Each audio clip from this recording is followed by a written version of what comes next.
ઉત્તર ગુજરાતમાં અતિ ભારે વરસાદ વરસી શકે છે। દક્ષિણ ગુજરાત સૌરાષ્ટ્રમાં પણ સારા વરસાદની શક્યતા છે। રાજસ્થાનના પૂર્વ ભાગમાં સર્જાયેલા લો પ્રેશર અરબ સાગર અને બંગાળના ઉપસાગરના વહનને લીધે ઉત્તર ગુજરાતના મોટા ભાગના જિલ્લામાં ભારેથી અતિ ભારે વરસાદનું હવામાન નિષ્ણાંત અંબાલાલ પટેલે અનુમાન વ્યક્ત કર્યું છે। બનાસકાંઠા, સાબરકાંઠા અને અરવલ્લી જિલ્લામાં ભારેથી અતિ ભારે, જ્યારે પાટણ, સાંતલપુર સહિતના વિસ્તારોમાં ભારે વરસાદનું અંબાલાલ પટેલનું અનુમાન છે। કેટલાક વિસ્તારોમાં તો જળભરાવની સ્થિતિ રહી શકે છે। મધ્ય ગુજરાત, સૌરાષ્ટ્રમાં ભારે વરસાદી ઝાપટા વરસી શકે છે, જ્યારે અમદાવાદમાં પણ હજુ વરસાદી ઝાપટા યથાવત રહેવાનું અંબાલાલ પટેલનું અનુમાન છે। અમદાવાદ, ગાંધીનગરમાં હજુ પણ આગામી 24 કલાક સુધીમાં વરસાદી ઝાપટા પડવાની શક્યતા રહે।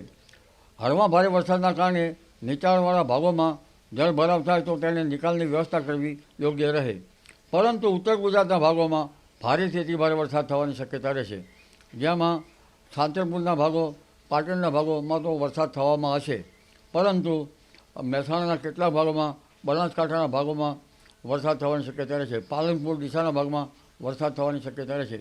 સાબરકાંઠા અને અરવલ્લીના ભાગોમાં પણ વરસાદ થવાની શક્યતા રહેશે। કેટલાક ભાગોમાં અગાઉનો વરસાદ અને હાલના વરસાદ જોવા જઈએ તો કેટલીક 10 ઇંચથી માંડીને 20 ઇંચ સુધીના ભારે વરસાદ થવાની શક્યતા રહેશે।